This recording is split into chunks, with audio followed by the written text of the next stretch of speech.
pregunta número 8. Esa empiezo con la pregunta número 8 del 2016-1.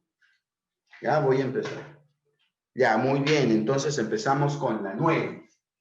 Vamos con la pregunta o con el problema número 9 del 2016-1.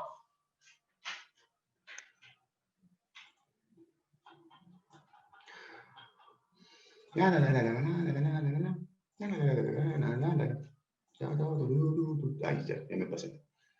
Muy bien, 2016, 1 va, 1, 2, 3, 4, 5, 6, 7, 8 y la 9. Bien, entonces con la pregunta número 9. Y la pregunta número 9 dice lo siguiente. Si la velocidad de la luz en el aire es 3 por 10 a la 8, entonces en el aire la velocidad de la luz es de 3 por 10 a la 8. Pregunta, hallar la velocidad en el vídeo. La velocidad de la luz, le vamos a poner una X. Si el índice de refracción del vídeo, ¿cuánto es? Es 1,5. Entonces por acá decimos lo siguiente, ¿no? Recuerda que la velocidad de la luz en una sustancia que no sea aire, en este caso en el vidrio, se calcula como velocidad de la luz en el vacío dividido entre índice de refracción. ¿Te acuerdas de esa fórmula, sí o no? Cuando el rayo de luz viaja en una sustancia que no es aire, su velocidad se calcula como C entre N. C, velocidad de la luz en el aire vacío, 3 por 10 a la 8, dividido entre el índice de refracción. Y el índice de refracción de la sustancia donde está viajando ese rayo de luz es el vidrio, que vale 1,5.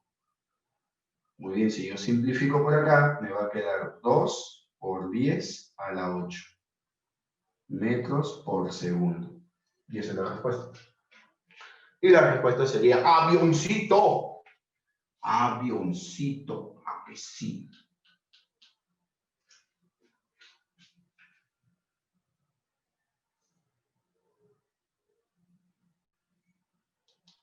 Vamos con el problema número 10.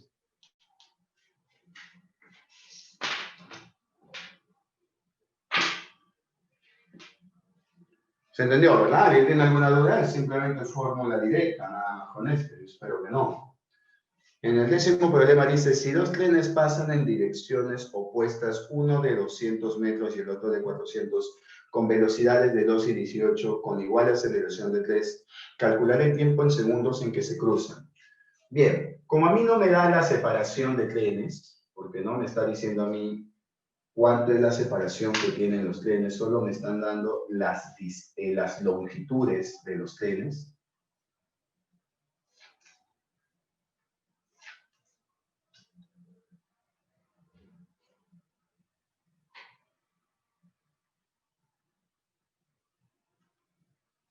Entonces yo debo suponerle que justo están por cruzarse. Justo están por cruzarse. Entonces acá hay un tren. Este tren va a tener 200 metros de largo. Y acá hay un tren de 400 metros de largo. ¿Sí? Con velocidades de 2 y 18 con igual aceleración. Calcular el tiempo en segundos en que se cruzan.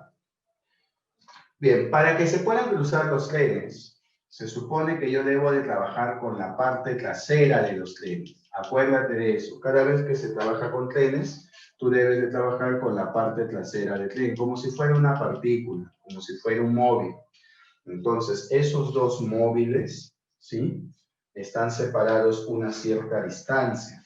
Ya no voy a trabajar con los trenes, sino con las partes traseras de los móviles, asumiéndolos como cuerpitos, ¿no? Como partículas que se van a mover. Ahí hay uno. Ahí hay otro.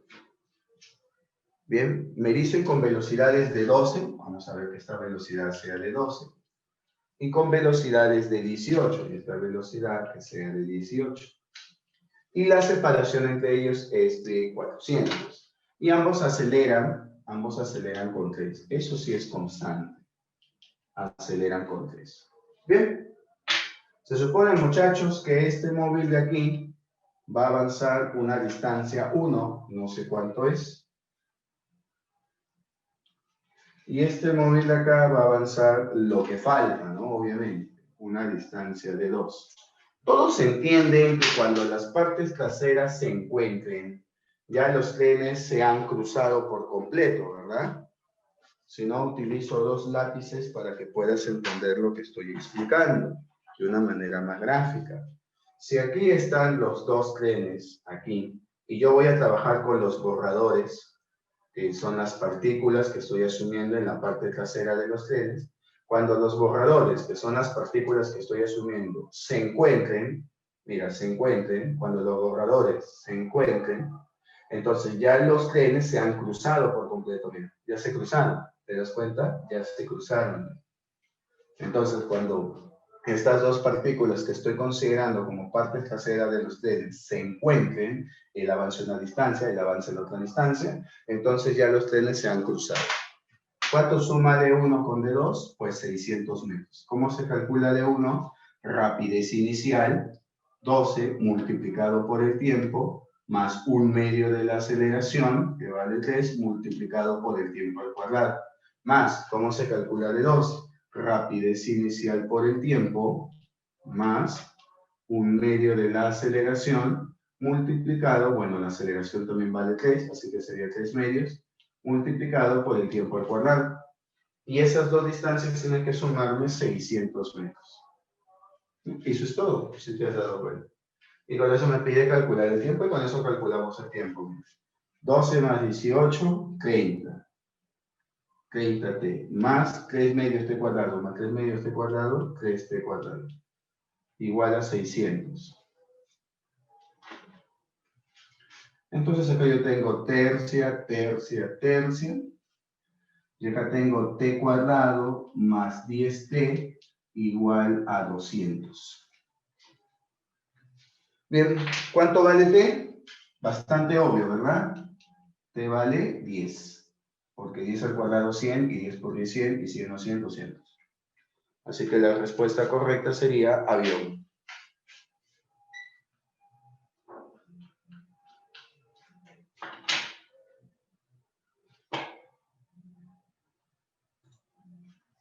¿Todo bien hasta aquí? ¿Alguna duda, muchachos? ¿Algo que aclarar?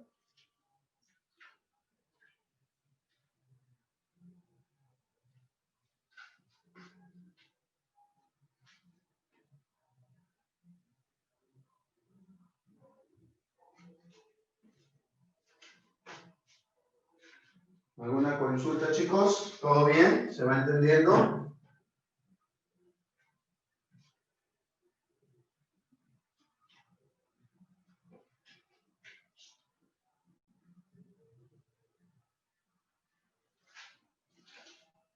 Bien, seguimos con los demás ejercicios entonces.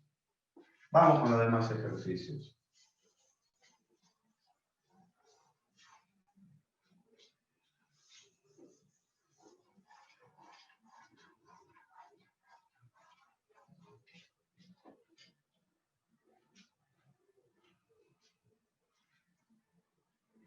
Bien, vamos con el problema número 11, entonces, muchachos, de este examen.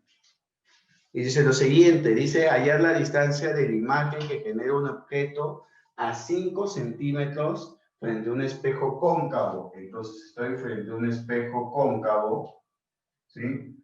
Cuya distancia del objeto es de 5 centímetros. Cuyo radio, el radio es de 20 centímetros. Y cuya distancia focal obviamente es de 10 centímetros y es positivo. Bueno, frío, ¿no? 1 entre 10 es igual a 1 sobre i más 1 sobre o, que vale 5. Recuerda que la distancia focal es positiva porque es cóncavo. Si fuera convexo sería negativo. Entonces acá voy a poner 1/10 menos 1/5 igual a 1 sobre i. ¿Cuánto vale esto? Sería menos 1/10. Y ahí mi i sería de menos 10. Mi i sería de menos 10. Y la clave correcta obviamente sería besito. Entonces ahí está. Problema 11 también bastante sencillo. Fórmula directa, aplicación de freno. No había mucho que razonar en este problema. ¿Todo bien? ¿Alguien tiene alguna duda? A ver.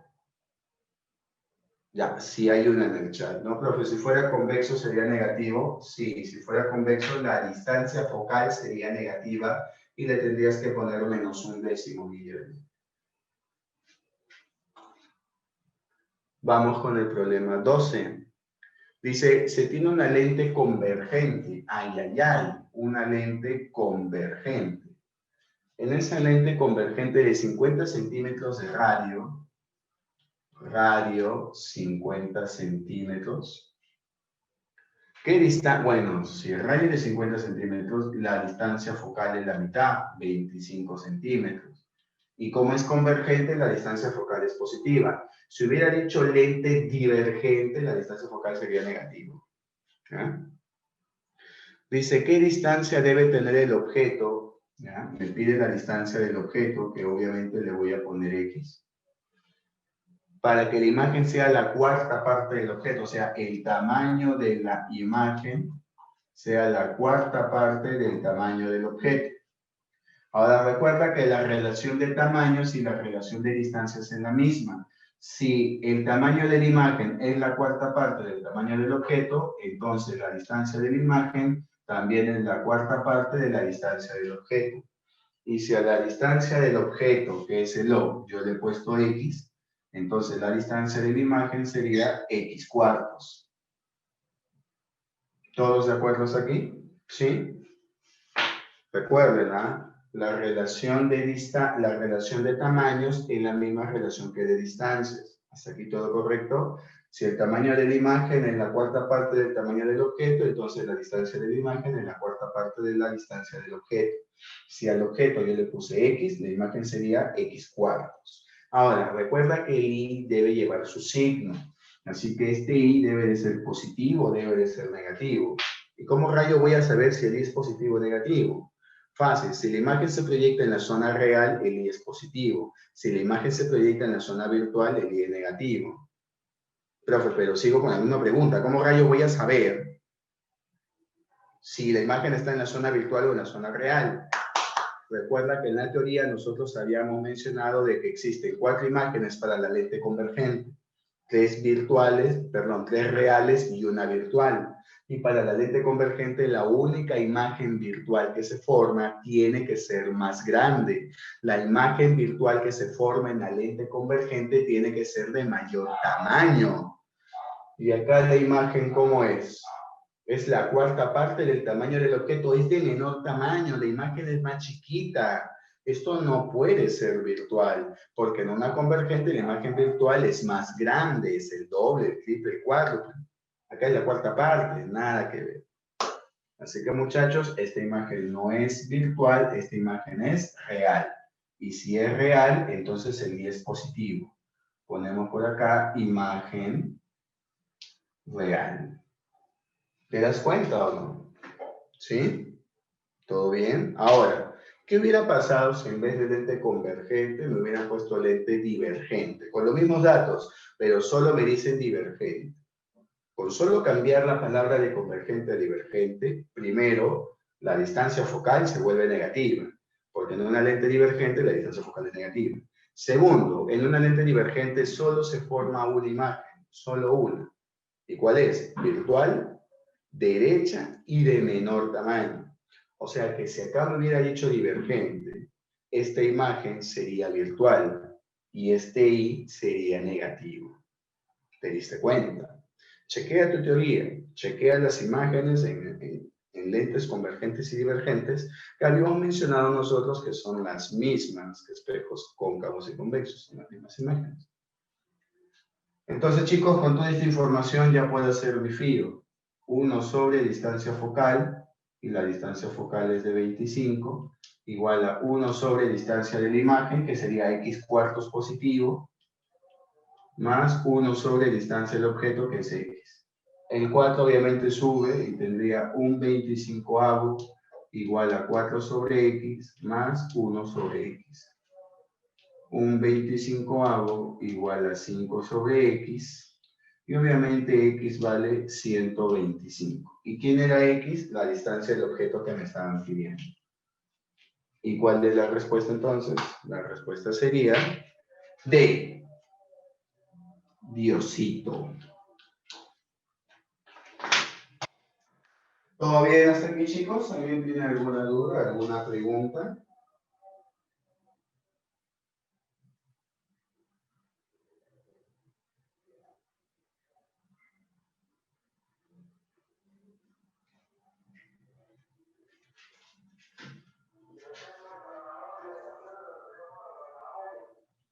Ah, claro, lo que estoy explicando yo es la formulita que está acá, Guillermo, mira. Yo estoy aplicando una fórmula que es 1 sobre distancia focal igual a 1 sobre distancia de la imagen más 1 sobre distancia del objeto. Esa es la fórmula que yo estoy aplicando para reemplazar aquí, Guillermo. ¿Sí? Date cuenta, date cuenta. ¿Te das cuenta?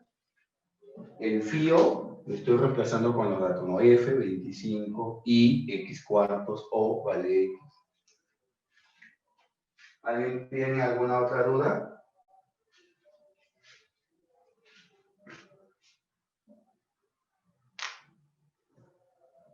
¿Seguimos? Sí, nos faltan 2 problemas para terminar este examen. ¿Seguimos? Nadie más tiene ninguna duda, ¿verdad?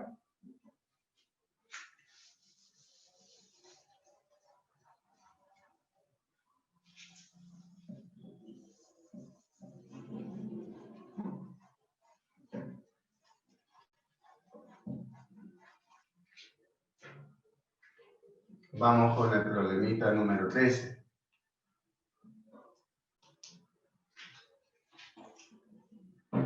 Hallar el ángulo de refracción. Ya, pues, si me pide el ángulo de refracción, simplemente aplico ley de Slim. Índice 1 por el seno del ángulo incidente igual a índice 2 por el seno del ángulo refractado.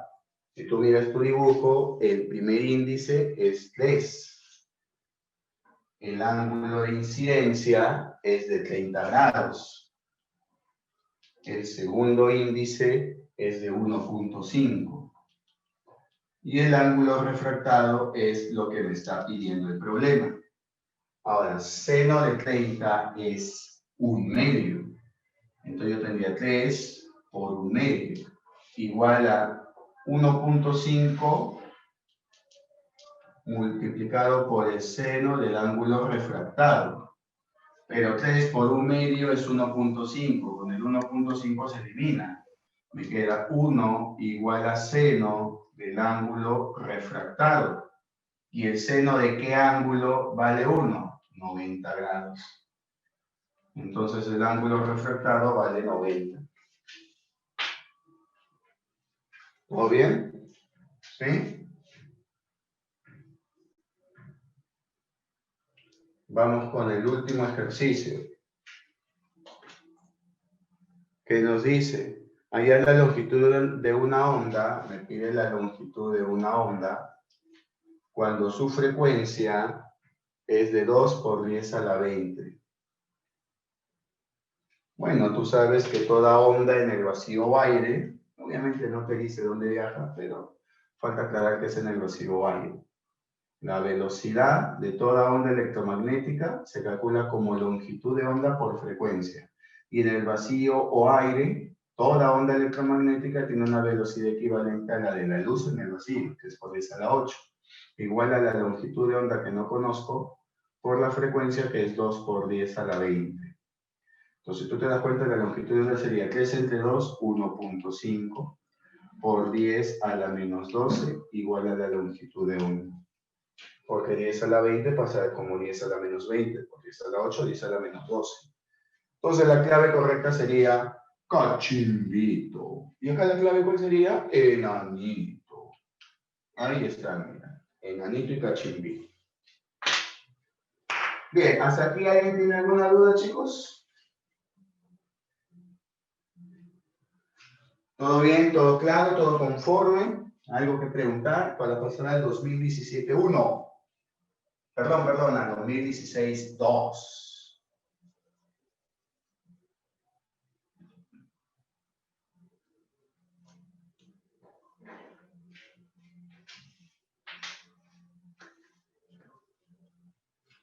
¿Dudas? A ver.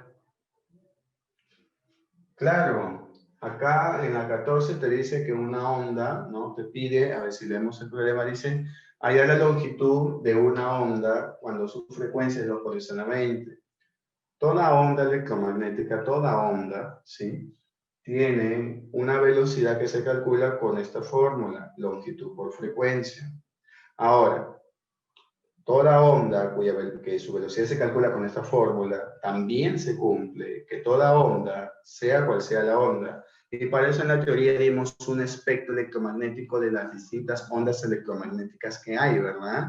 Están las microondas, las ondas térmicas, los rayos ultravioleta, los rayos X, los rayos gamma, el rango visible, las ondas de radio y televisión, los rayos cósmicos. Entonces, existe una gran cantidad de ondas que está en la teoría. ¿Se acuerdan, no, chicos? Está ahí en tu PDF de óptica, no de física moderna, de óptica. Entonces, ahí nosotros aprendimos que existe una gran variedad de ondas electromagnéticas.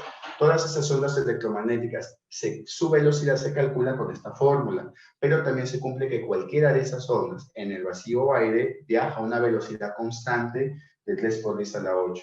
Eso significa que para cualquier onda electromagnética en el vacío o aire, su velocidad va a ser 3 por 10 a la 8 siempre y se va a calcular como longitud por frecuencia. Y se acabó. Reemplazo los datos y opero. ¿Se entendió, Guillermito? ¿El resto también entendió?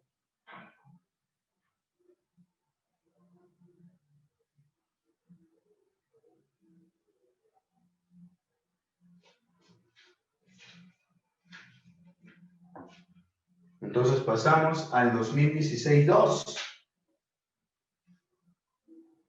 ¿Sí? Pasamos al 2016-2. Sí, profe. Genial.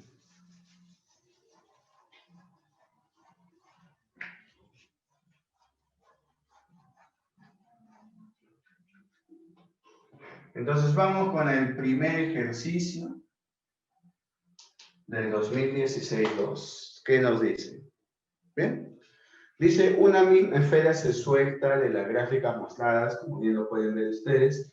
Me pide con respecto al trabajo de peso, pero señores, nosotros ya aprendimos que el trabajo del peso se calcula de esta manera, más menos peso por altura.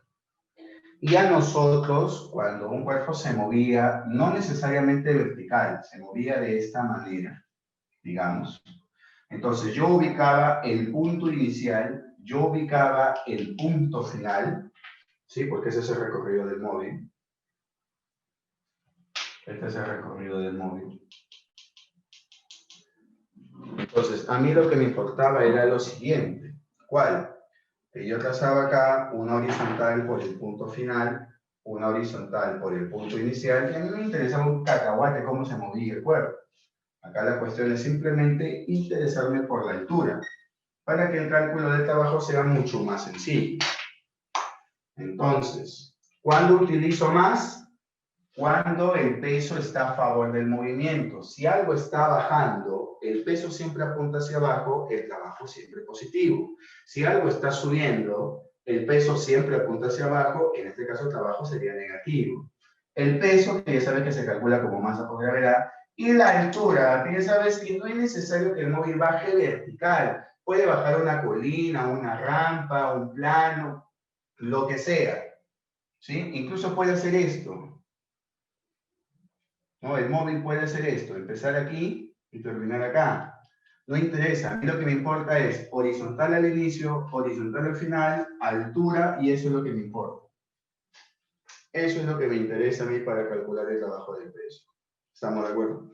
O sea que para calcular el trabajo del peso no necesito la trayectoria. Lo que yo necesito, ¿qué cosa es? Esto de acá, que si bien lo conocen, se calcula como desplazamiento vertical, ¿no? Aquí está el inicio, aquí está el final, se desplazó al final hacia abajo. Entonces, si tú te das cuenta, en todos tus gráficos, el móvil siempre está bajando. Y el desplazamiento vertical es único. Por lo tanto, la cantidad de trabajo de todos ellos va a ser la misma. El trabajo del gráfico 1, el trabajo del peso del gráfico 2 y el trabajo del peso del gráfico 3 va a ser la misma. Todos hacen la misma cantidad de trabajo debido a que todos bajan la misma altura vertical o el mismo desplazamiento vertical. Sí, todos son de la misma masa también. Por lo tanto, la clave sería casita.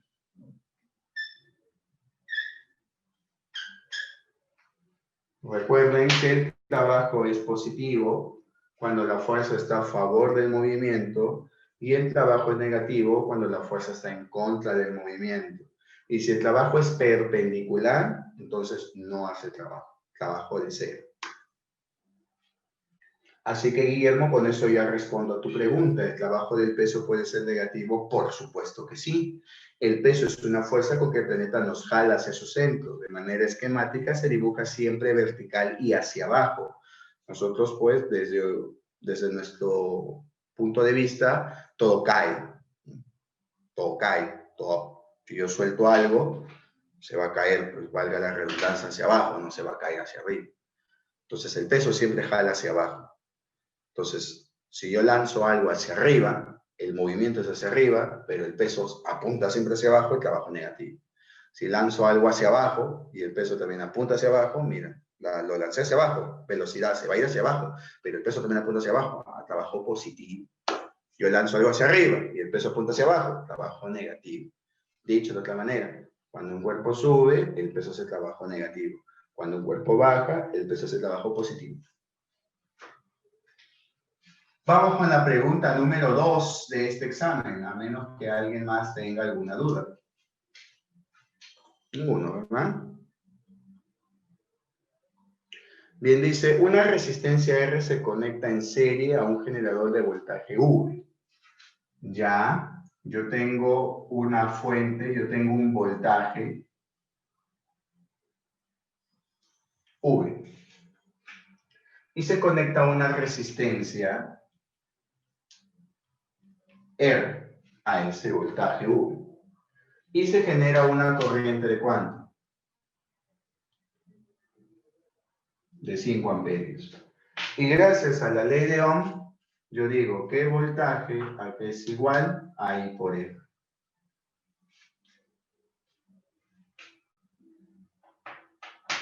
Dice, cuya corriente ya. Muy bien. Gracias a estos datos yo puedo decir que V aquí es igual a 5R. Espero que todos estén de acuerdo, nadie se esté perdiendo. Ahora dice, luego se conecta una resistencia de 5 a la resistencia R en serie. Ah, el voltaje no ha cambiado, el voltaje sigue siendo el mismo. Pero ahora se conecta una resistencia de 5 a la resistencia R en serie. Entonces, ahora mi resistencia, ¿cuánto va a ser? Si R le conecto otra de 5 en serie, se suma. Entonces sería R más 5. Luego me dice que la corriente, ¿cuánto ahora va a valer la corriente? Lee bien, no dice que la corriente vale 4 amperios, dice disminuye a 4 amperios. Ya, acá hay que tener mucho cuidado.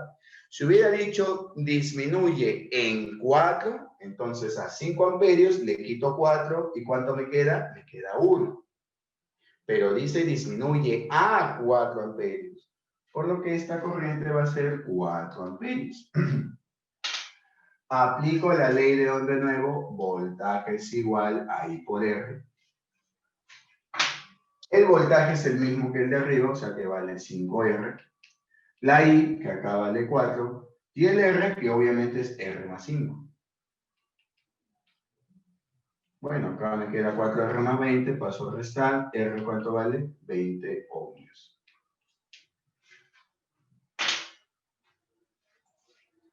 ¿Estamos de acuerdo hasta aquí? ¿Sí? Sí se podría, pero no es necesario, Guillermo. Simplemente aplicamos la ley de Ohm dos veces. Acá lo único que cambia es lo siguiente. Cambia la resistencia, cambia la corriente. El voltaje es el mismo. Aplica la ley de Ohm de arriba y abajo y simplemente lo igualas. Sí, el voltaje no ha cambiado, el voltaje es el mismo. No me habla nada del voltaje. ¿Alguna otra pregunta?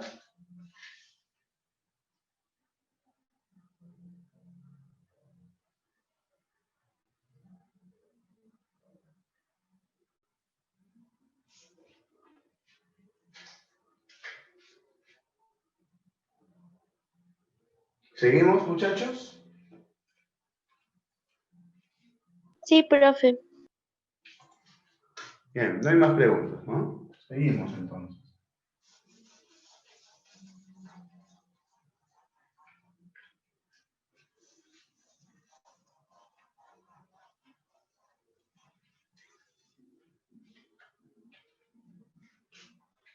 Muy bien. Vamos con el tercer problema. A ver qué nos dice. Nos dice, se ilumina una placa con una radiación electromagnética sobre una placa metálica, ¿ya? Con una longitud de onda de 6620 A. Esa debió de ser Armstrong, ¿ya? O sea, debió de ser A con bolita, le falta eso. Esto significa Armstrong y vale 10 a la menos 10 metros. Eso significa que la longitud de onda de ¿quién? La longitud de onda del fotón, porque un rayo de luz que está conformado por fotones va a chocar con una placa y ese fotón tiene esta longitud de onda, ¿no? 6620, ¿sí? 6620 Armstrong. Ya sabes que Armstrong es 10 a la menos 10. O sea, 6620 por 10 a la menos 10. Hallar la energía incidente. Muy bien. Te dan la constante de Planck, que vale pues 6,62 por 10 a la menos 34. Te da la velocidad de la luz en el vacío, que vale 3 por 10 a la 8. Te dan todos los datos para que calcules la energía de ese fotón. Y la energía de ese fotón con longitud de onda se calcula como h por velocidad de la luz en el vacío dividido entre longitud de onda. Y acá simplemente vamos a reemplazar los datos. h es 6,62 por 10 a la menos 34. O sea, 662 por 10 a la menos 36. Multiplicado por la velocidad de la luz en el vacío. Voy a poner acá abajo, ¿eh? Mejor. Entonces, esta energía se va a calcular como 662 por 10 a la menos 36, multiplicado por la velocidad de luz en el vacío, que vale 3 por 10 a la 8. Y a eso le vamos a dividir la longitud de onda, que vale 6620, que es 662 por 10. 662 por 10. Pero recuerda que el Armstrong es 10 a la menos 10. 10 por 10 a la menos 10, 10 a la menos 9. Y obviamente se va el 662. ¿Y esto cuánto sale? Esto vale 3 por 10 a la menos 9, 10 a la 17, menos 36 más 17, 3 a la menos, 3 por 10 a la menos 19.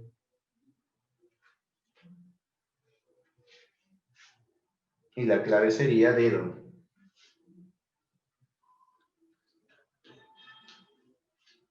Así que acuérdense, ¿eh? La energía de un fotón se calcula como h por c sobre longitud de onda, o el clásico h por f. Si a mí me hubieran dado frecuencia, usaría esta fórmula. Constante de Planck por frecuencia. Pero como me dieron longitud de onda, aplico esta otra fórmula. Constante de Planck por velocidad de la luz en el vacío entre longitud de onda.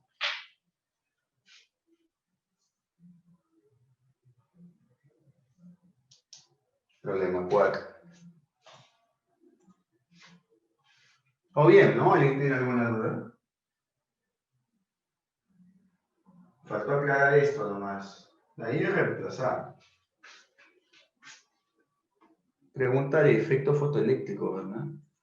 Ni tanto de efecto fotoeléctrico, simplemente pregunta de cuantización de la energía del plano. Vamos con el cuarto problema. Dice, se lanza horizontalmente un cuerpo, debe decir, con una rapidez de 30. El ángulo que forma la velocidad al impactar con el piso con respecto a la horizontal si permanece 4 segundos en el aire es. Bueno, entonces desde una altura,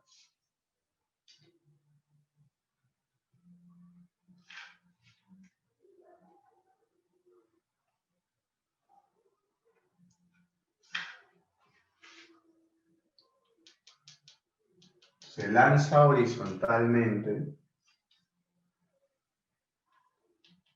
un cuerpo con una velocidad de 30. Y esto va a ser un movimiento parabólico, impactando aquí en el suelo, tomando un tiempo de 4 segundos.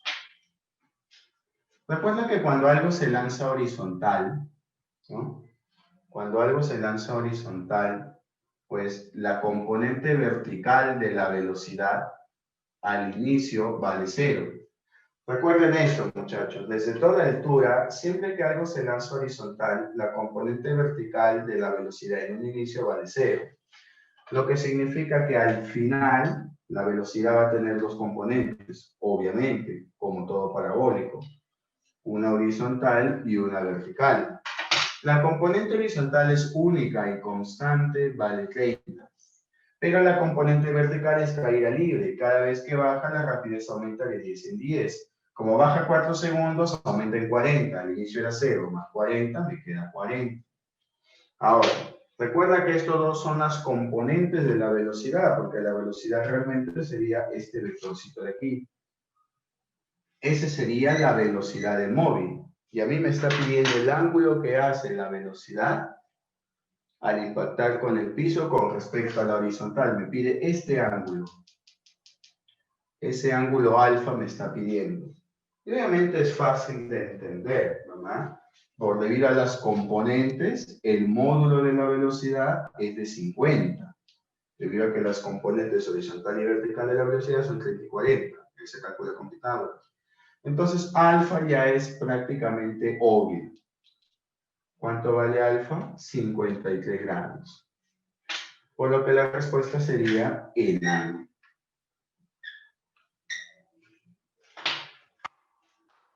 ¿Todo bien? Chequenlo, chequenlo.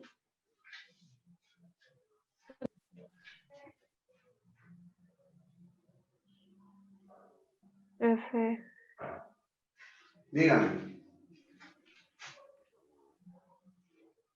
Preguntas, dígame. ¿Lo puedo repetir a 4?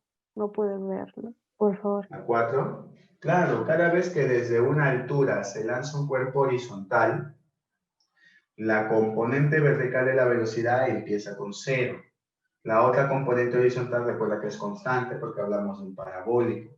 Entonces, cuando esta bolita impacta en el suelo, el problema dice que lo hace en 4 segundos, la velocidad con la que impacta tiene dos componentes, una horizontal y una vertical. La componente horizontal no cambia, pues 30 al inicio, 30 al final, pero la componente vertical sí cambia porque es caída libre. Recuerda que cada vez que baja el móvil, la rapidez aumenta de 10 en 10, porque la aceleración de la gravedad vale 10. Como baja 4 segundos, entonces aumenta 10, 20, 30, 40. La velocidad aumentó en 40 para llegar aquí. ¿Cuánto era en el inicio? 0, 0 más 40, 40. Entonces la componente vertical tiene un módulo de 40, la componente horizontal tiene un módulo de 30. Puedo calcular el módulo de la velocidad aplicando Pitágoras, que sale 50. Eso significa que el ángulo que hace la velocidad con la horizontal, que es alfa, pues obviamente es 53 grados. ¿Todo bien? Sí, profe, gracias. ¿Alguien más tiene alguna duda?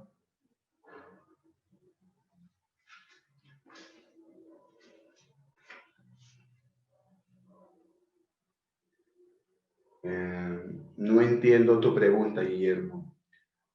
Tú pones, profe, cuando llega al suelo siempre va a formar 90. Las dos componentes siempre forman 90, Guillermo. En cualquier punto de la trayectoria siempre forman 90. Son componentes rectangulares. Cada vez que tú quieras descomponer la velocidad en cualquier punto, tienes que poner una componente horizontal y una componente vertical.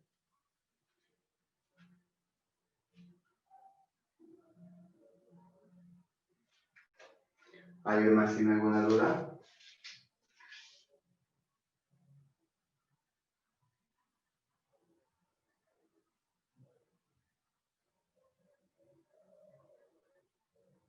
¿Seguimos?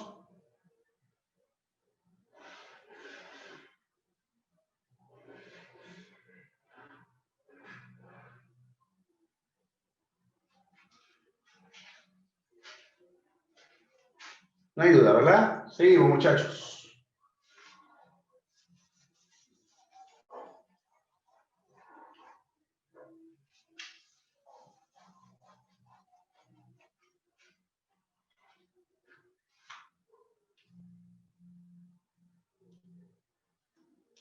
Cinco. Me dice de los vectores demostrados, ¿cuál es la magnitud de la resultante? Ya. Yo tengo 4 vectores.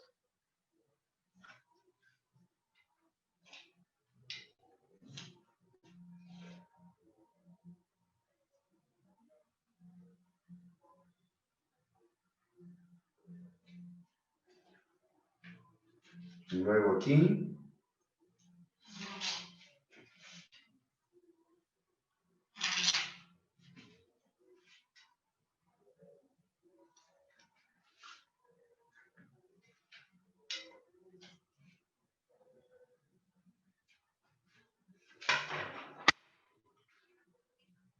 Tengo 2 vectores más. Bien, es un cuadrado. Debe ser un cuadrado. Donde estos vectores se anulan porque son consecutivos. Como son consecutivos, este de aquí, ¿sí? Todos se anulan. Este de aquí lo voy a pasar acá. Ahí está, ese lo moví ahí. Ahí lo moví. Y tengo de nuevo 2 consecutivos. Estos 2 consecutivos los puedo dibujar su resultante acá. Estos 2 que son consecutivos los puedo, como son consecutivos, los puedo sumar. ¿Cómo se dibuja el vector suma de la primera cola a la última cabeza? Solo queda el vector de rojo. El vector de rojo es el vector resultante. ¿Y cuánto es su módulo? Pero justo coincide con el lado del cuadrado. Su módulo vale 10. Y es la respuesta. La clave sería besito. Así de sencillo y directo.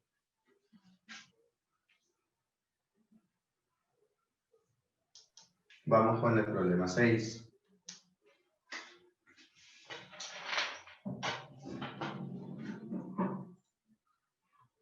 ¿Qué nos dice? Nos dice, las magnitudes de dos vectores A y B son 7 y 5. Ya tengo al módulo del vector A, que vale 7, y al módulo del vector B, que vale 5. Muy bien, me pide indicar verdadero o falso. El módulo de la diferencia y el módulo de la suma pueden ser iguales. ¿Sí? El módulo de A menos B y el módulo de B y el módulo de A más B pueden ser iguales. ¿Sí o no? ¿Pueden ser iguales? ¿Pueden ser iguales? Excelente, muy bien, Guillermo. Sí, sí pueden ser iguales, sí pueden ser. Cuando el ángulo que forman vale 90 grados, o sea, cuando los vectores son perpendiculares, esto se cumple. El módulo de la suma y la diferencia son iguales. Ahora, el módulo de la diferencia puede ser menor a 2. Ahora, entiende algo. Entiende algo, ¿sí? El módulo de la suma de vectores, ¿sí? Depende bastante del ángulo que formen. Y para la suma de vectores va a haber solo 2 ángulos extremos, por así decirlo. Cuando sean paralelos y formen 0 grados, y cuando sean antiparalelos y formen 180. Esos son los dos ángulos extremos, tanto para la suma como para la diferencia. Vuelvo a repetir, para sumar o restar dos vectores yo necesito saber el ángulo que forman. Tanto para la suma como para la diferencia existen dos ángulos críticos, dos ángulos límites, dos posiciones extremas, cuando son paralelos o cuando son antiparalelos. Cuando son 0 grados, cuando forman 180. Cuando forman 0 grados, ¿qué se hace en la suma? Se suma. Y 5 más 7, 12. Esa es la resultante máxima. Cuando la suma toma su máximo valor, cuando son paralelos. ¿Sí? Y el módulo de la suma también toma su mínimo valor. ¿Cuál es su mínimo valor? Cuando son antiparalelos. Cuando dos vectores son antiparalelos, ¿sí? Y yo voy a sumarlos, como tienen direcciones contrarias, se restan los módulos. 7 menos 5, 2. ¿Eso qué significa? Eso significa que la suma, ¿sí?, de dos vectores con estos dos módulos tiene como máximo un valor de 12 y como mínimo un valor de 2. Eso significa que la suma puede ser más pequeña que 2. No, ¿verdad? Su mínimo valor, ¿cuánto es? 2. Y sería 5. Bueno, estuve trabajando para la suma, perdón. El tercer enunciado. En el tercer enunciado, que es la suma, ¿sí?, tomo un máximo de 12 y un mínimo de 2. En el tercer enunciado, me dice, A más B, ¿puede ser 15? No, A más B no puede ser 15. ¿Por qué A más B no puede ser 15? Porque el máximo valor de A más B es de 12. ¿Cuándo adquiere A más B su máximo valor? Cuando son paralelos. Ahora hablemos de la diferencia. La diferencia de vectores también tiene su máximo y su mínimo. ¿Estamos de acuerdo? Sí, la diferencia de vectores se trabaja también cuando forman 0 grados o forman 180. Cuando forman 0 grados, tienen la misma dirección. Y yo voy a restar, ¿qué significa? Que yo uno de ellos lo voy a invertir. La resta de vectores significa invertir. Entonces, cuando forman 0 grados y yo voy a sumar, a ningún invierto. Y si ningún invierto, mira, se quedan con la misma dirección y por lo tanto se suman. Pero cuando forman 0 grados y yo voy a restar A menos B o B menos A, lo que sea, voy a restar, entonces uno de ellos lo invierto porque estoy restando. Y al invertirlos generan direcciones contrarias. Entonces, 7 menos 5, 12. Entonces, la mínima diferencia, ¿cuándo se genera? Cuando forman 0 grados los vectores, es la mínima diferencia. ¿Existe una diferencia máxima? Por supuesto que sí. ¿Cuándo va a ser máxima la diferencia? Cuando forman 180. Cuando forman 180 grados, ¿sí? Cuando forman 180 grados, yo voy a restar vectores. Si cuando dos vectores forman 180, yo voy a restar, la resta significa que a uno de ellos lo debes invertir.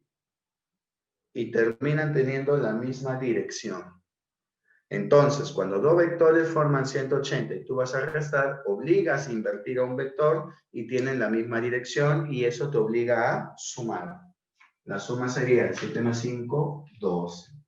Y esta es una diferencia máxima. ¿Cuándo forma mínima diferencia? ¿Cuándo se forma la mínima diferencia? Cuando forman 0 grados. ¿Cuándo se forma la máxima diferencia? Cuando forman 180. Mira acá. ¿Cuándo se genera la máxima suma? Cuando forman 0 grados. ¿Cuándo se genera la mínima suma? Cuando forman 180. ¿Te has dado cuenta de algo bien gracioso? Que son inversos, ¿verdad? Cuando forman 0 grados, la suma toma su máximo valor y la diferencia toma su mínimo valor. Que vienen a ser lo mismo, ¿no? ¿Te das cuenta, no? Mínimo, mínimo, máximo, máximo. Lo único que invierten son los grados. Bien, eso significa, muchachos, que tanto para la suma como para la diferencia de vectores siempre va a haber un mínimo que va a ser la resta y un máximo que va a ser la suma, dependiendo del ángulo que forme. Bueno, Entonces, la suma y la diferencia siempre van a estar entre 2 y 12. Siempre. Siempre. La suma y la diferencia de dos vectores va a estar entre la suma y la resta, entre 2 y 12. Eso significa que el segundo enunciado es falso. ¿La diferencia puede ser menor que 2? No, la diferencia toma como máximo 12 y como mínimo 2. Nada que ver. ¿La suma puede ser 15? No, la suma toma como máximo 12 y como mínimo 2. Falso. Entonces la clave sería todo falso, ¿verdad? La clave sería todo falso. Falso, falso, falso. La clave sería avioncito. Ahora sí, ¿hay alguien que quiere preguntar? Profe, No. Dígame. ¿podría Profe, hacer un ejemplo del primer enunciado, por favor? ¿Ah? ¿Podría hacer un ejemplo del primer enunciado? Sí, acá dice, sí puede ser cuando forman 90. Si dos vectores forman 90 grados, ¿sí? Y tú quieres la suma, significa que vas a trazar paralelas. Y si tú trazas paralelas, como son 90, son rectos. Acaba de formar un rectángulo. La resultante es esto. La diagonal del rectángulo. Y la diferencia, recuerda que es la unión de cabecitas. Cualquiera, ¿no? Pero es la otra diagonal del rectángulo. Y las dos diagonales, ¿cómo son? ¿Cómo son las diagonales de un rectángulo? Iguales. Del mismo módulo, del mismo valor. Eso significa que cuando dos vectores forman 90, o sea, cuando dos vectores van a formar un rectángulo, tanto la suma como la diferencia van a tener el mismo valor, el mismo módulo. Ya, profe, gracias. Listo. ¿Alguien más tiene alguna duda? profe, Dime, hija. ¿podría volver a explicar sobre el mínimo y máximo valor que tomo cuando se resta? Claro, tanto la suma como la diferencia tienen su mínimo y su máximo. Tanto la suma como la diferencia tiene un máximo de 12 y tiene un mínimo de 2. O sea, cada vez que tú tengas dos vectores, tanto la suma de esos dos vectores como la diferencia de esos dos vectores está entre un máximo y un mínimo. ¿Cómo calculo el máximo módulo de una diferencia? Sumándolo, pues, 7 más 5, 12. La máxima diferencia es 12. ¿Cómo obtengo el mínimo valor de la diferencia de estos dos restantes? 7 menos 5, 2. Ahí está. Para la suma es exactamente lo mismo. La suma tiene su máximo valor de dos vectores, ¿ah? Sí. ¿Cuándo? Cuando suma los dos. 7 más 5, 12. ¿La suma tiene su mínimo valor la suma? Sí. ¿Cuándo se genera? Cuando se resta. 7 menos 5, 2. Siempre. Ahora. ¿Qué ángulo deben de formar? Esa es otra pregunta. ¿Eh? ¿Qué ángulo debe de formar la suma para que adquiera su máximo valor? Debe de formar 0 grados. ¿Qué ángulo debe de formar la diferencia para alcanzar su máximo valor? ¿También 0 grados? No. Para que la diferencia alcance el máximo de 12, los vectores deben de formar 180. Y para que la suma alcance la máxima, el máximo valor, deben de formar de 0. O sea, la máxima para la suma y la máxima para la diferencia son del mismo valor.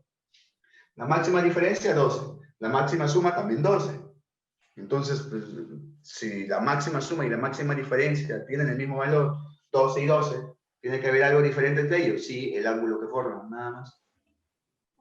¿Entendió? Gracias, profe. Sí, sí, sí. A ver, hay gente que pregunta por el chat, hay gente tímida. ¡Guillermito! A ver, hijo, déjame leer. No son opuestos los resultados, mira, lo que son ángulos, nada más. La máxima suma es 12, la máxima diferencia también es 12, son del mismo valor. La mínima suma es 2, la mínima diferencia también es 2. Tal y como le estaba explicando a su compañera, lo único diferente en la máxima diferencia y la máxima suma es el ángulo que forman, nada más. La diferencia toma su máximo valor cuando forman 180 y la suma toma su máximo valor cuando forman 0. Ese máximo en ambos casos es lo mismo, 12. ¿No? 12 porque se suma, pues 12 por 12. ¿Sí? ¿Se entendió?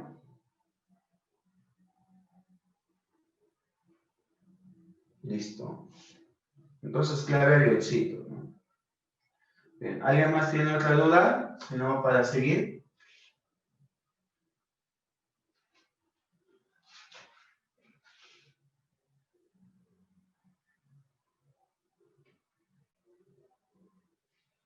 ¿Seguimos?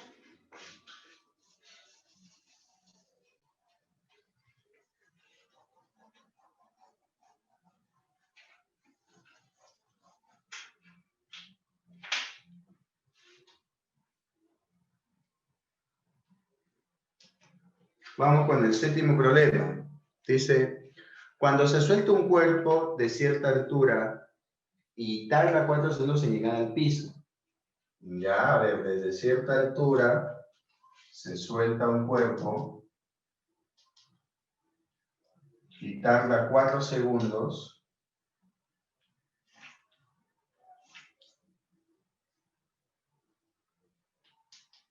en llegar al piso. ¿Ya? Se supone que esta altura se calcula como 5t cuadrado, ¿no? Es bastante obvio. ¿Sí? Pero recuerda que acá me están poniendo otra pregunta, ¿no? Luego pone 5t cuadrado. ¿Ya? Ahora me dice lo siguiente. H en el primer caso se calcula como 5t cuadrado. ¿Cuánto tiempo se demorará? Ya, o sea, otro caso. Tengo la misma altura.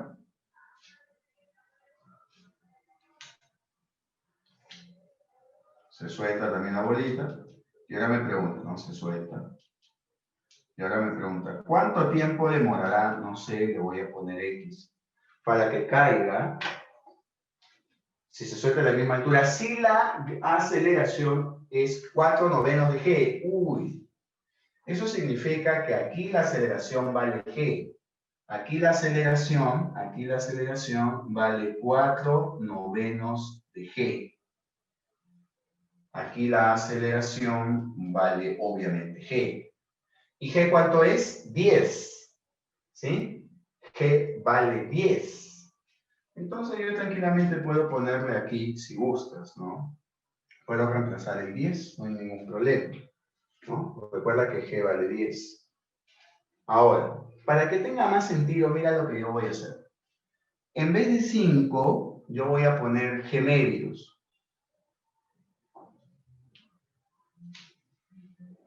¿Todos de acuerdo? En vez de 5, yo voy a poner G medios. Todos entienden que G medios es 5, ¿verdad? ¿Y G qué cosa es? La aceleración. Le voy a poner una aceleración 1. Acá le voy a poner una aceleración 2 para que no te pierdas. Eso significa que esta altura H1, porque a esta altura le voy a poner altura H2, ¿ya? Que ya sé que es la misma, ¿sí? Esta altura H1 se calcula como 1/2 de la aceleración, que es la aceleración 1 por el tiempo al cuadrado. ¿Todos de acuerdo? ¿Sí? La altura H1 se calcularía como 1/2 de la aceleración 1 por el tiempo al cuadrado, solo que la aceleración 1, ¿cuánto vale? Vale G. G entre 2, 5. Todo sigue igual. ¿Pero por qué hice esto? Para abajo darle la misma forma. Dime, ¿cuánto vale H2? Sería lo mismo, ¿no? Sí, sigue, acá. Olvídate de esto. ¿Cómo si H1 es 1/2 de A1 por T cuadrado, ¿cuánto vale H2? 1/2 de A2 por el tiempo T al cuadrado. ¿Sí o no? ¿Se ha entendido? Bacán. ¿Cómo es H1 con H2? ¿Cómo son? Iguales. Entonces H1 es igual a H2. Reemplazamos 1/2 de ¿cuánto? De A1, que vale ¿cuánto? G, por el tiempo, que vale ¿cuánto? 4. Igual a H2. ¿Cuánto vale H2? 1/2. ¿De cuánto? De A2. ¿Cuánto vale A2? 4/9 de G. Multiplicado por el tiempo, que vale X elevado al cuadrado. ¿Se entendió, no, muchachos, lo que hice? Se va 1/2 con G. ¿Sí? ¿Y cuánto queda? El tiempo. Saco raíz cuadrada, ¿verdad? Si saco raíz cuadrada a 4 al cuadrado, me queda 4. Si saco raíz cuadrada a 4, me queda 2. Si saco raíz cuadrada a 9, me queda 3. Si saco raíz cuadrada de x cuadrado, me queda x. Mitad y mitad, 2, 3 por 2, 6. ¿Cuánto tiempo va a demorar? 6 segundos. ¿Y la respuesta cuánto sería? La respuesta sería dedito.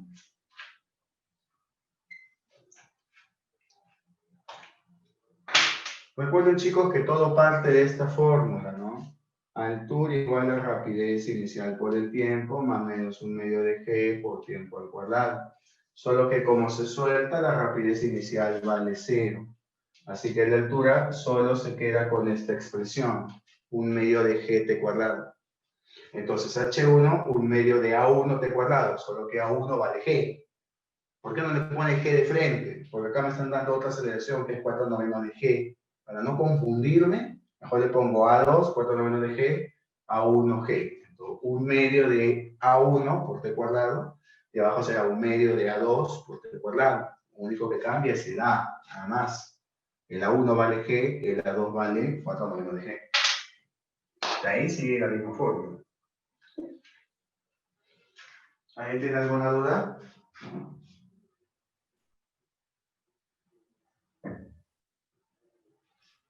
Profe, siempre debo poner G, o sea, la aceleración, asumir que es 10, para comparar cuando me dice que si fuera la aceleración 4/9, ¿no?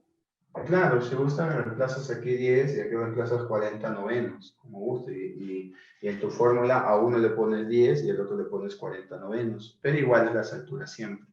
¿Qué hay que hacer para eliminar, man? Ya, profe, gracias. O si gustas, acá calculas h, ¿no? Un medio, acá calculas h y esa h la igualas acá.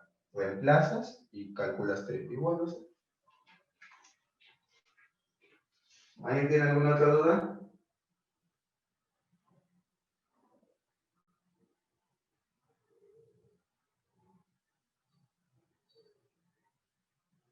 ¿Ninguna, muchachos? ¿Seguimos?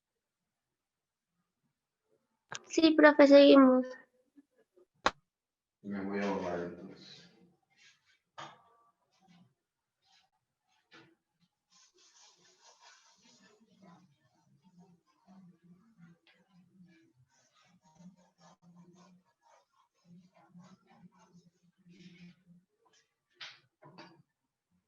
Muy bien, vamos al problema 8. Que nos dice el problemita 8. Dice, a un bloque en reposo se le aplica, una fuerza paralela al movimiento de 10 newton a una masa de 2 kilogramos. Bueno, entonces el bloque es de 2 kilogramos. ¿Ya? Ahí hay un bloque de 2 kilogramos. Y se le aplica una fuerza, ¿verdad? ¿De cuánto? De 10. Dice que parte de reposo, o sea que la velocidad inicial es de 0. Dice, el trabajo de la fuerza en los 10 primeros segundos. Esto se ha movido durante 10 segundos. Y se ha movido durante 10 segundos es porque hay una distancia, ¿no? Que lo conozco. Dice, el trabajo de la fuerza en los primeros 10 segundos, si el coeficiente de rozamiento es 0,3. Ah, entonces es rugoso. Si es rugoso, yo hago mi diagrama de cuerpo libre, dibujo el peso, que vale 20, dibujo a la normal, que vale 20, y dibujo el rozamiento. Ya tú sabes que el rozamiento se calcula como mu por la normal. ¿El mu cuánto vale? 0,3. ¿Y la normal cuánto vale? 20. ¿Cuánto sale esto? 6 newtons. O sea que este rozamiento vale 6 newtons. ¿Bien? Ahora, si yo quiero calcular la cantidad de trabajo desarrollado por F, recuerda que fuerza por distancia, por lo que yo necesito la distancia. ¿Y cómo puedo hacer eso? Fácil. Para calcular la distancia tengo velocidad inicial, tengo tiempo, me falta la aceleración y puedo aplicar dinámica. Puedo aplicar fuerza resultante igual a ¿cuánto? a masa por aceleración. Y recuerda que la fuerza resultante es fuerza a favor. Se supone que esto está acelerando, a la derecha porque parte de reposo. Entonces la fuerza a favor 10, la fuerza en contra 6, 10 menos 6, fuerza resultante de 4. La masa que vale 2 y el A que no conozco. Bueno, ya conozco el A, mira, vale 2. Ahora que ya conozco la aceleración, puedo calcular la distancia, ¿verdad? Porque esto sigue siendo un MRV. Rapidez inicial por el tiempo, más menos un medio de A por el tiempo al cuadrado. Como parte de reposo, la rapidez inicial vale 0. Entonces, mi distancia, ¿cuánto sería? Mi distancia sería un medio de A, pero A vale 2, 100. Mi distancia vale 100 metros. Entonces, como mi distancia vale 100 metros, yo ya puedo calcular, ¿qué cosa? La cantidad de trabajo de F. Voy a poner esta fórmula más arriba, ¿ya? Para que me alcance espacio. Entonces, fuerza resultante, masa por aceleración, ya sabes que era 10 menos 6, me da 4. La masa 2 y la aceleración que vale 2. Entonces ahora yo ya puedo calcular la cantidad de trabajo realizado por F, como más menos fuerza por distancia. Si la fuerza está a favor del movimiento, trabajo positivo. Esta vaina se mueve a la derecha y vale 10, trabajo positivo. Y la distancia que yo lo calculé y vale 100. ¿Cuánto es el trabajo realizado por F? 1000 joules. Problema en la cual tuve que calcular primero el rozamiento, luego determinar la aceleración para poder calcular la distancia y con eso ya poder calcular el trabajo de F, que era simplemente fuerza por distancia. Nada más, eso era todo. ¿Alguna duda, muchachos? Clave casa, ¿no? Obviamente, clave casita. ¿Alguien tiene alguna duda?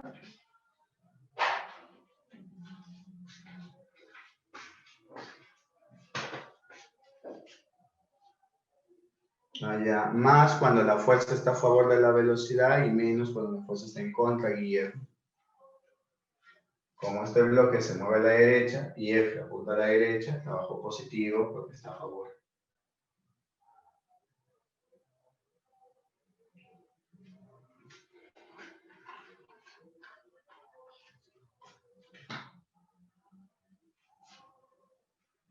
Bien, ¿no hay más dudas? Para hacer la 9. Dice una lente biconvexa. Pero biconvexa, ¿qué significa? Convergente. Una lente biconvexa es una lente convergente. De distancia focal 50. Pero ya tú sabes que una lente convergente es positiva a su distancia focal. El tamaño del objeto es 5 milímetros. ¿Ya? Tamaño del objeto, 5 milímetros. Y produce una imagen virtual derecha. Está redondando, toda imagen virtual siempre es derecha. Entonces, el tamaño de la imagen es de 40 milímetros. ¿Cuál es la distancia de la imagen? Perfecto. Mira lo que sucede acá. Recuerda que la relación de tamaños, ¿sí? Tamaño de la imagen entre el tamaño del objeto, te has dado cuenta que es de 1 a 4. Perdón, de 1 a 8. ¿Sí? Te has dado cuenta que es de 1 a 8, ¿verdad? Recuerda que la relación de tamaños y la relación de distancias son iguales. Si el tamaño del objeto entre el tamaño de la imagen es de 1 a 8, entonces la distancia del objeto y la distancia de la imagen también será de 1 a 8. No es que valga 1, no es que valga 8, son proporciones. Digamos, tenemos la constante K. Eso significa que mi O vale K y mi I vale 8K. Pero recuerda que el I lleva signo, positivo si está en la zona real, negativo si está en la zona virtual. Y ahí dice bien claro que la imagen es virtual, por lo tanto el I es negativo, porque ahí dice que la imagen es virtual. Ahora que ya tengo todo eso, necesito calcular K para determinar, pues, ¿no? El valor del I.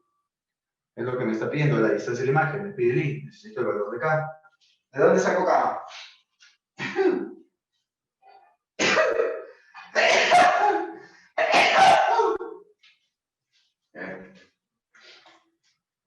No. ¿De dónde saco K ahora? Del field. Hacemos field. 1 sobre 50 igual a 1 sobre I, que sería menos 1 entre 8K, más 1 sobre O, que es 1 entre K. Homogeneizo por 8 y por 8. Me quedaría 1 entre 50. Positivo porque es convergente. 8 menos 1, 7. 7 sobre 8K. Descubro que 8K, ¿cuánto vale? 7 por 50, 350. ¿Y 8K quién es? Mi, pero negativo. Significa que mi sería menos 350. Y la respuesta sería besito. Acá la respuesta es casita. Y acá la respuesta es besito. F, ¿Dudas? usted multiplicado por 8 para que sea homogéneo. ¿Por qué se le sigue? ¿Cómo? Disculpe, hija. Multiplicó por 8, ¿cierto? Al K y el 1. 1. ¿Cómo, hijita? ¿Dónde quieres ponerle? ¿800? O sea, usted multiplicó por 8 a K y a 1, digo, para que sean homogéneos, ¿cierto? Ah, claro, yo le ¿Y multipliqué cómo 8K sale? y 8K. ¿Cómo sale 7? 18. Y Ahí, menos 1. está negativo. Ya, profe. Disculpe. Claro, pues se Gracias. vuelven homogéneos, ¿no? Entonces yo voy a tener menos 1 entre 8K más 8 entre 8K. 8 menos 1, 7. Y el 8K se repite.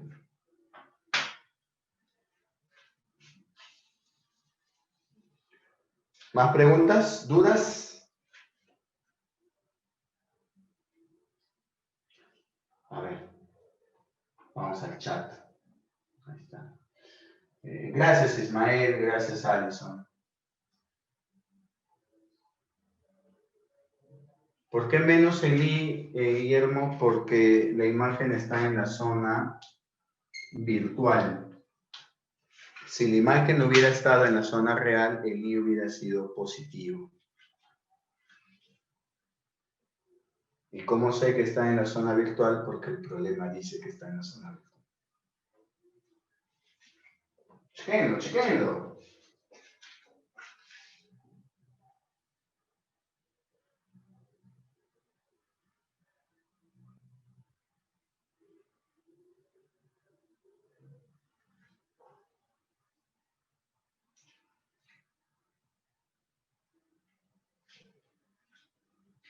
¿Me avisan para seguir? Profe, ¿Todo bien? profesor, Dime, dígame. si no me dijera que la imagen está en la zona virtual, entonces no le colocaría signo, ¿verdad? No, si no te dice que la imagen está en la zona virtual, te debería de dar otra información para descubrirlo. Como en el problema anterior. ¿Te acuerdas? En el problema anterior no me dijo que la imagen era real. ¿Yo cómo descubrí que la imagen era real? Porque me dijo lente convergente y me dio la relación de tamaños. Me dijo que el tamaño del objeto era la cuarta parte, o el tamaño de la imagen era la cuarta parte del tamaño del objeto. Entonces, gracias a la teoría, yo sé que en una lente, en este caso convergente, solo hay 3 imágenes reales y una imagen virtual. Y la única imagen virtual es más grande. Como el dato era que el tamaño de la imagen es más pequeña, la cuarta parte, entonces virtual no es. Y si virtual no es, ¿qué le queda hacer? Le queda hacer real.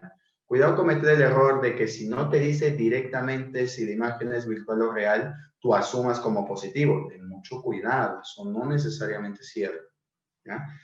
Entonces, tú puedes encontrar también dónde se encuentra la imagen con la relación de tamaños. Por ejemplo, acá, el tamaño de la imagen es más grande al tamaño del objeto y estoy en convergente. Acá habría dos posibilidades. ¿Dos? Sí.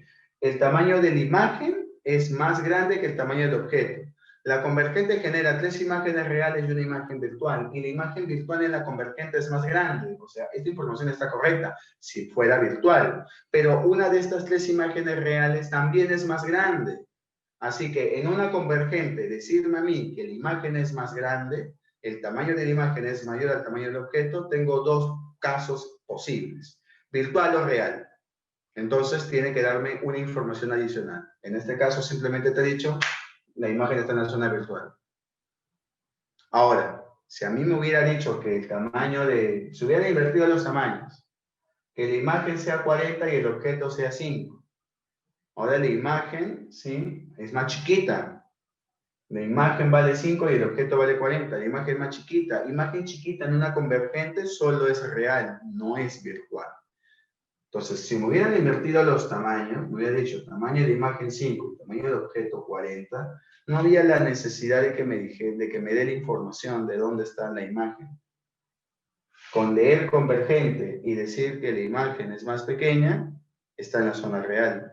Porque vuelvo a repetir, en una convergente, la imagen que está en la zona virtual es más grande. No puede ser más pequeña. ¿Ya? Esa es una forma de descubrirlo. Por eso toda esa información debe estar ahí, en su cabeza. Todos los datos. Ya, profe, gracias.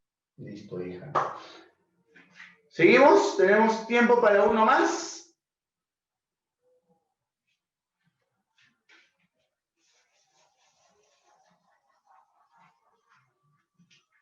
Vamos a hacer la 10.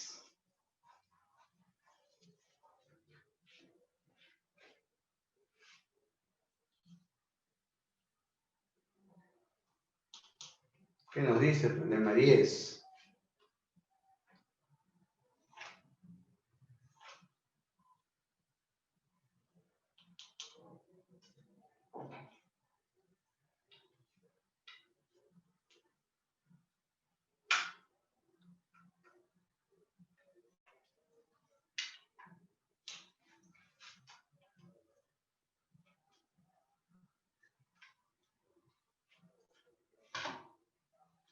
Muy bien, acá hay 3 kilogramos. Acá hay 1 kilogramo. Dice, determine la tensión de la cuerda. Ah, me pide la tensión, acá es rugoso. Entonces yo hago mi diagrama de cuerpo libre. Peso, que vale T. O perdón, tensión que vale T. Peso que vale 10. Peso que vale 30. Normal, que obviamente también vale 30. La tensión, que es el mismo módulo por ser la misma cuerda, y obviamente pues acá hay un rozamiento que se opone. Recuerda que ese rozamiento se calcula como mu por la normal. Entonces, el mu vale 0,2 y la normal vale 30. Entonces el rozamiento es de 6 newtons. Ahora que ya tengo el rozamiento, necesito calcular la tensión. Para eso, primero debo hallar la aceleración, porque esto está cayendo. Esto cae sí, porque el rozamiento vale 6. Y esta fuerza que está jalando el sistema es menor que la oposición que ofrece. La única oposición a que esto se mueva hacia abajo, por así decirlo, es el rozamiento. La única que se opone. Pero el rozamiento vale 6 y esta fuerza vale 10. Así que a pesar de que el rozamiento valga 6 y se oponga, esta fuerza más grande, esto se mueve. Acelera a la derecha, acelera hacia abajo. Entonces, analicemos el sistema primero. Y decimos, fuerza resultante del sistema igual a masa del sistema por aceleración. Recuerda que cuando analizo el sistema, las tensiones ya no interesan. Recuerda que acá se suman las fuerzas que van a favor de A y se restan las fuerzas que van en contra. 10 es una fuerza que está a favor, por lo tanto se suma. Profe, la tensión está en contra, pero si analizo el sistema, la tensión no interesa. 6 es una fuerza que está en contra de la aceleración, por lo tanto se resta. Profe, pero esta tensión se suma porque está a favor, pero cuando analizo el sistema, la tensión no interesa. Vale. La masa del sistema, que sería 3 más 1, 4, multiplicado por la aceleración. 10 menos 6, 4, 4 entre 4, 1, la aceleración vale 1. Ahora que ya tengo el valor de la aceleración, puedo aplicar dinámica solo en un bloque, por ejemplo en él, y volver a repetir la misma cuestión. Fuerza resultante, masa por aceleración. Fuerza resultante en este bloque, a favor 10, en contra de la tensión. Pero no que no se consideraba la tensión. Sí, no se considera la tensión cuando analizas al sistema, a todo. Cuando analizas un bloque, ahí sí tienes que considerar la tensión. Ah. La masa que vale 1 y el A que también vale 1. Vamos, ¿cuánto vale la tensión? 9 newton. Y la respuesta sería D. ¿Preguntas? ¿Dudas?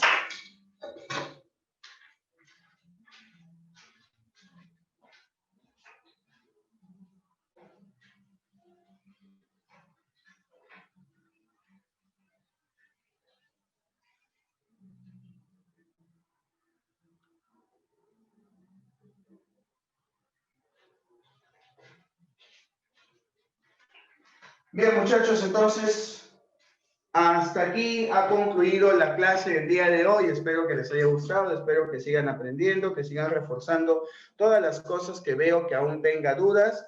Sí, conmigo nos vemos el día de mañana. Háganme acordar, por favor, que nos quedamos en el problema 10 del 2016-2. Mañana ya terminamos esto y a ver si ya terminamos este recopilado de exámenes. Ya chicos, nos vemos. Gracias por su atención prestada. Recuerden no involucrarse mucho por lo que pasa afuera. Estudien tranquilos. Esperemos a que el examen, a que la agraria nos diga ya cuándo es el examen de admisión para también tener un segundo aliento de tranquilidad y poder seguir estudiando con un objetivo en mente para que no pierdas el rumbo y no te desanimes, ¿sí? Nos vemos. Cuídense bastante, chicos.